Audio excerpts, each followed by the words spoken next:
All right, you pour. So we'll start talking fantasy. Exactly. Here. Let's start talking fantasy. Yes. Tonight's game, New Orleans and Atlanta.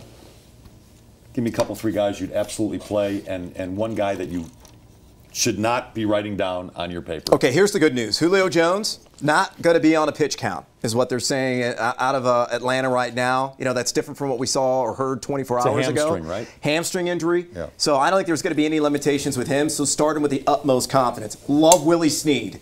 Willie Snead's the new Lance Moore in New Orleans. You know, this guy went over 100 yards last week. He's catching 5 to 7 balls with regularity. Undrafted kid, worked tooth and nail down his fingers to the bone to make the team, and he has emerged as their go-to guy. It's not Brandon Cooks, who is more of a complimentary receiver instead of a true number one, but Willie Snead's taking on that load and handling it handsomely. And Marcus Colson's not going to see the field tonight because he's got a separated shoulder. So those are a couple of guys that you definitely got to get in your lineup, whether it's season long or DFS. And I also like Leonard Hankerson, too, for Atlanta. He's had a nice season quietly, hasn't he? Yeah, well, he had Up a very and down, but a few games. Yeah, he had a quiet game last week, but with Julio not at 100%, and he's going to see a lot of single coverage opportunities. Probably going to draw, whether it's Delvin Breaux or Keenan Lewis, both are pretty good cover corners for New Orleans. I don't think it matters, but I think the workload's going to be there. I think he's got a great shot at 70 and a touch. And Jacob Tamme, too, tight end, 10 targets. Over 80 yards last week, 6 receptions. He'll be that binky underneath. That was his first good game all year. You don't think that was an aberration? Well, he had a 70-yard game a couple of weeks ago as well. So I don't think it was an aberration necessarily. And again, with Julio taking so much coverage, and the fact New Orleans gave up 9 yards per attempt through the air, I mean, there's points to be had for Jacob Tamme. Would you prefer Jacob Tamme over Owen Daniels? Yes. I would take Jacob Tamme over Jimmy Graham this week, because Jimmy Graham is in witness protection. Yeah, what do you do with Jimmy Graham?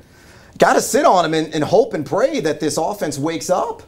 I mean, the offensive line showed something last week. You know, they showed some gusto, but it was more in run blocking, not pass blocking, because Russell Wilson was still swarmed under and under constant duress against the Cincinnati Bengals.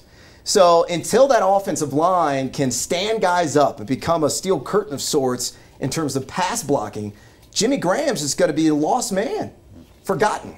Well, and he's got nobody but himself to blame. He chose to go. I mean, he wasn't a free agent. It was a trade. Well, it was a trade. It wasn't his fault. But Max Unger for Jimmy Graham, that he was all excited about going to the World Championships. Well, you be careful what you wish for. You want it out of New Orleans, you got it. So are we going to have cheers. tweets? Yeah. Well, are we going to have some tweets? Yeah, yeah. Well, we got to do a shot first. Oh, okay. There's a shot. Cheers. Happy Cheers. Tequila Thursday, Once in a gentlemen. while.